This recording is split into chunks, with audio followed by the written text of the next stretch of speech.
Hello, I'm Rebecca Lewington. Welcome to our podcast. I'm here with Eric Booth, who looks after business development for Micron's data center customers. Eric's something of a renaissance man. He's a chip designer, a college lecturer, and a business development manager. Oh, and he's an AI researcher. He's working on his Ph.D. thesis on speech recognition for children with disabilities. Eric, thanks very much for joining me. Thanks, Rebecca. I'm happy to be here. So first, tell us a bit about yourself. How did you go from designing microchips to your current day job? Yeah, that's a good question, Rebecca. I've been really fortunate in, in my career to be able to experience a lot of different things. I came to Micron straight out of college as a test engineer. So in that role, I got to learn a lot about manufacturing and why quality is so important. I've learned a lot about our products. But Micron's a big place. There's lots of opportunities, and they've always been very supportive of career advancement. And so I was able to move to different opportunities within the company, experience different roles. I worked as a product engineer for a while. I worked as a design engineer, and then, like you mentioned, currently I'm a business development manager. And so it's been a really awesome journey, and really grateful for Micron to be so supportive in my career and letting me experience different things. Yeah, Micron's a really neat company like that, because you've got all the way down to manufacturing of microchips, which is, of course, is a miracle, all the way up to all the business development stuff and working with customers. Now, how did your interest in AI get started? Yeah, like I said, I've always been kind of peripherally interested in it, and the thing that really drove my passion was when I realized how much it can help people, like what the potential for good with this technology is. I know it sometimes gets demonized, sometimes it can be scary, computers acting like humans, but for me personally, I have a daughter who has a speech disability, and I realized how much the speech recognition technology that's been developed through deep learning and AI, how much potential it has to help someone like her. And so that's really been the thrust of my PhD work is how can speech recognition technology be improved for children, and specifically children with disabilities, and how it can help them with things like computer-based therapy. It's interesting that, because it was a surprise to me to find that AI models for adult speech recognition don't work well for children. Yeah. Why is that? Yeah, that's right.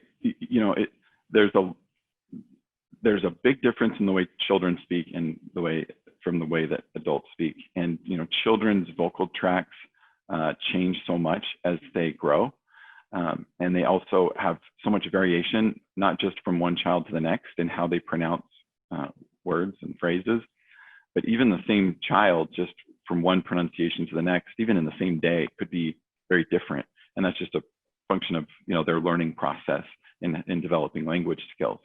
And so a generalized model for adults, or even a model that tries to do adults and children all in one large general model, just tends to not be very accurate for children. And it's a really steep decline in accuracy as you get younger and younger. Right, and there's definitely a point at which these systems become useless when the accuracy drops below a certain level. But why not That's right. So why not just train a different model for only children? Yeah, it's a great question. And models for children are very difficult. And I think the biggest challenge in developing models for children is the ability to collect enough data, enough recordings of children's speech. It takes enormous amounts of data across a really wide variety of speakers, especially for children, because of the variation I mentioned. You need a large data set, thousands and thousands of hours across hundreds of different speakers at all different ages. And there are laws protecting the automatic collection of children's speech through the internet, or through things like Alexa or Google Assistants. And this is all training data. Yeah, this is the data required to train the models. Right. And so it's not like adult data where if there's a recording out there available of someone reading an audiobook or someone interacting with their smart device, like you could just the companies can slurp up all that data and create these massive models. But the laws around the data for children's speech are very strict. Right. Makes it very challenging. As indeed there should be. And Yeah. so how do you get around that little problem? Yeah, so there's a couple approaches that researchers can take. One is you just work with the parents, you get permission, and you gather as much data as you can, and you just do the best you can with a smaller data set, by just really tuning and tweaking the models and the algorithms. And that's been, moderately successful. Another approach that, myself and other researchers are looking at is using something called transfer learning, where you would take a really robust, well-trained model of adult speech and then do some fine tuning by adding smaller amounts, but still, good variety, but a smaller amount of child data to tune that model. And there's a lot of ways you could do that. You can freeze certain layers of the model and then just retrain other layers. You can add a few layers at the end. You can change different parameters of the model and just do a slight retraining of it. So there's a lot of different techniques for transfer learning, and it's relatively new, concept that's showing a lot of promise for developing effective models for children. And when you say layers, you're talking about layers of a multi-level neural network here. That's right. Yep, exactly. Yep. These networks may have, 10, 20, 30 layers of neural networks, all connected in different ways. Yep. So this is more than just retraining the model with some extra data. You've actually got to open the black box and figure out what's going on inside to really make it work. So it's a non-trivial undertaking, I would imagine. That's right. Yeah, it's a very manual process, and there's so many different ways you can do it. It leads to a lot of interesting and fun experiments, but it's still a very open area of research. Maybe you need an AI to train the AI. Yeah, right. It's coming, a scary thought. So once you've got effective speech models for children, how can you use that to help a child who has difficulties? Yeah. So one of the things about speech therapy, especially for children and for children that have more severe speech disabilities, it's all about repetition. It's about getting a high number of correct repetitions of the sound or phrase that they're trying to produce, and working with a therapist. Therapist time are limited. There's a limited number of therapists out there, and families' budgets and time commitment that they can set aside for therapy are limited. And so, while I don't think computer-based therapy will ever replace actual therapists, I think it can be used in conjunction with a real therapist to create a more effective overall therapy, where you're getting a lot more repetitions with feedback from the computer than you would be able to get working with a therapist. And so right. So you're actually letting one therapist effectively do a lot more, help a lot more children by having this model. That's right. Exactly. Yep. And there's another angle too, right? If it's not just helping the child to speak better, it's helping the child be understood with the speech patterns they have already. How does that come to life? Well, for some children, depending on the disability, they may never produce sounds in a way that's going to really fit in the model of typical speech. And for those children, what you really need is what they would call a speaker-dependent model. I think most of the research and most speech-based models, they go for speaker-independent. I want it to work for all speakers. Some people may never fit into the category to where they can, be effectively serviced by a speaker-independent model. So for those children, we really need speaker-dependent models, and those, that's even another layer of work on top of the things we've already talked about. So a lot of research still left to do in this area. But in that case, the child might be able to speak into a device and have a transcript presented to the person they're trying to communicate with, so to speak, so they can at least navigate society. Yeah, that's right. Also, speech augmentation is kind of what you're talking about. Yeah, right. Yeah, exactly. And so that's a wonderful technology that can help. My daughter actually uses a device like that. It's not quite as sophisticated as what you're saying. She has to kind of type into it, what she wants to say, and then it produces the speech. But I could see a future implementation of that technology where she could speak into it, and then it would, just like you said, translate. Right. That would be the really future that you're working on.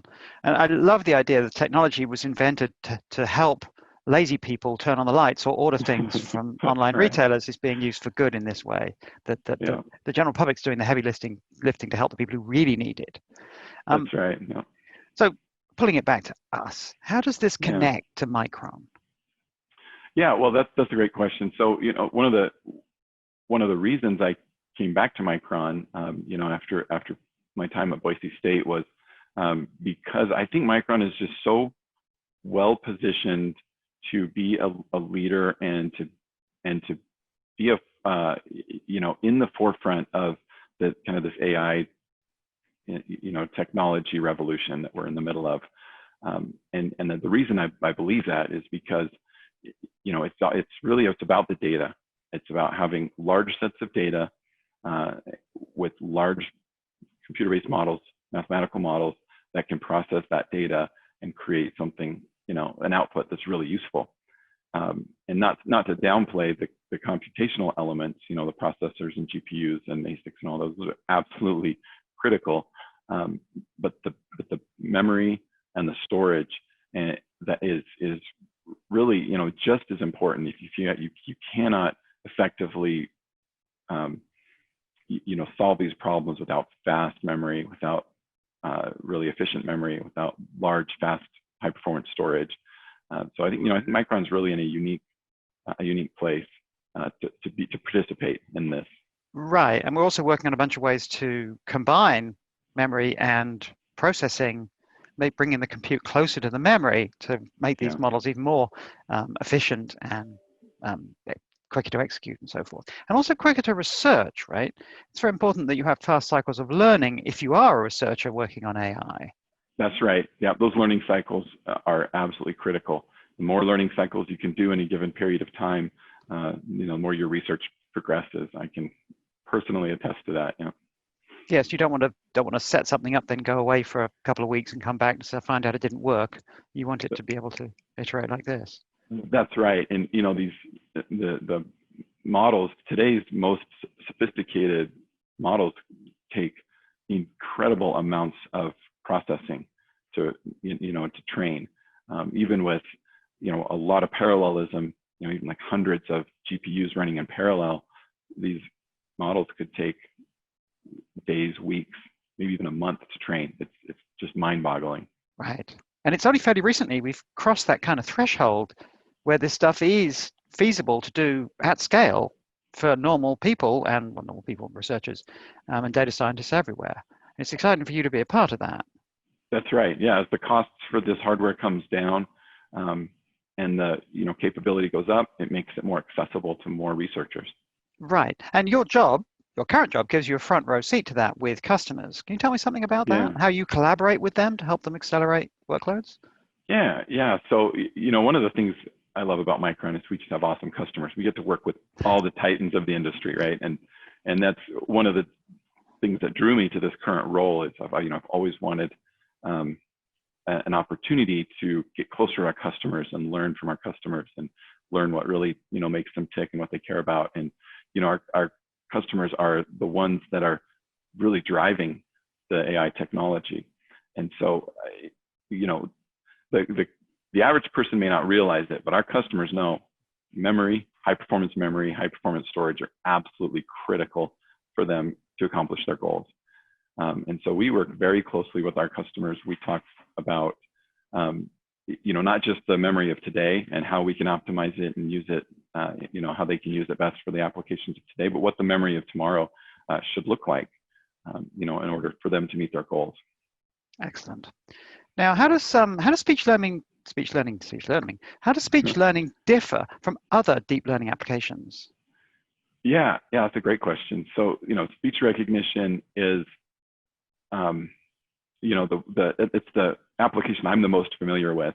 But I know enough about a lot of the other applications to say, at the core, I think there's a lot in common. The process of training them, the algorithms of, gradient descent and back propagation and these things these methods and techniques you would use to train them are very similar. At the core, the fundamental mathematical operations, large vector and matrix multiplications that result in a lot of multiply and accumulate down at the fundamental hardware level, very similar. So there's a lot of similarities, but there's also some differences that are really, really important. One of the key things of any application is what is the operational intensity of that application? Meaning, for every byte of data that you pull in, how much processing do you do on it before you need to go grab another byte?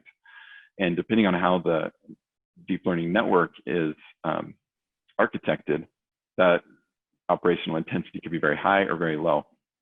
If it's very high, then that puts more stress on the computing elements, and it kind of relieves the burden on the memory.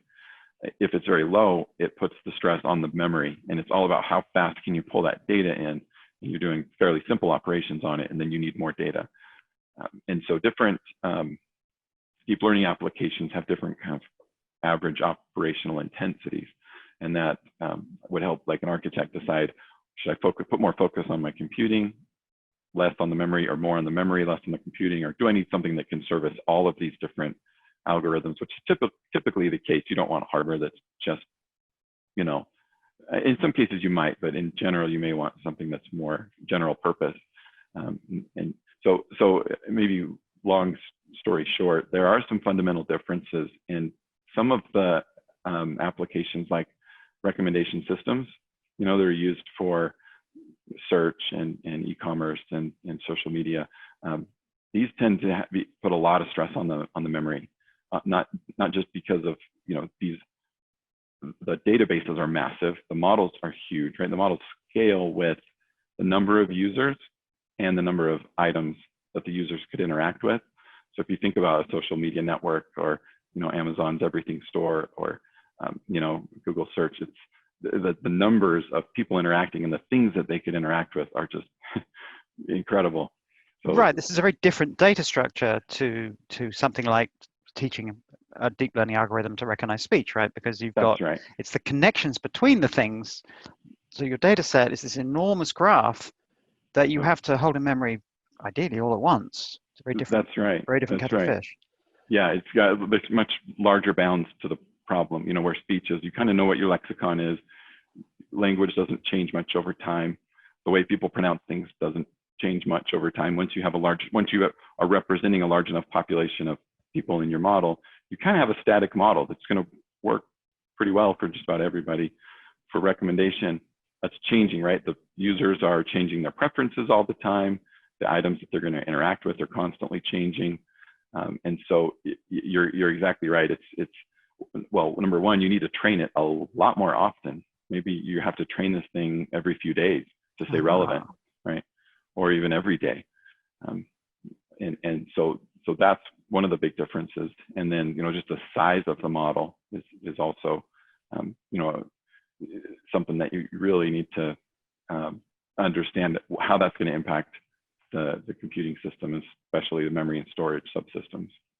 Right, and as a data scientist or a researcher, you have this toolkit of approaches you can bring to any problem, and you don't know up front which one's going to give you the best solution. So you have to be able to experiment and bolt these things together in different ways to get to the answer you need really, really quickly, which is probably makes a connection between recommendation engines and your PhD work. Would that be fair?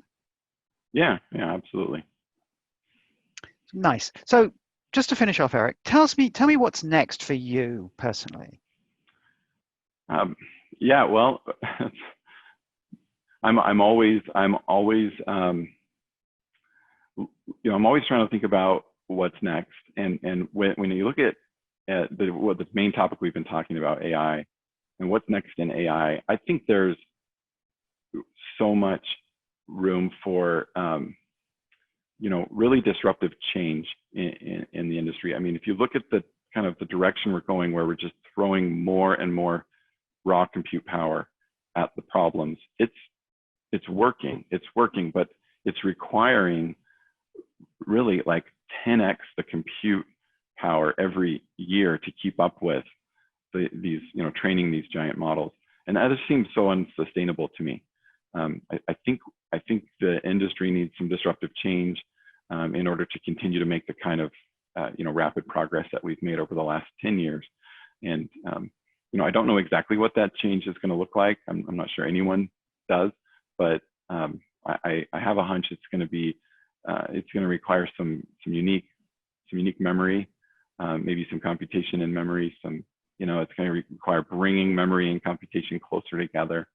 I think there's really a wide open space for innovation right now in this area.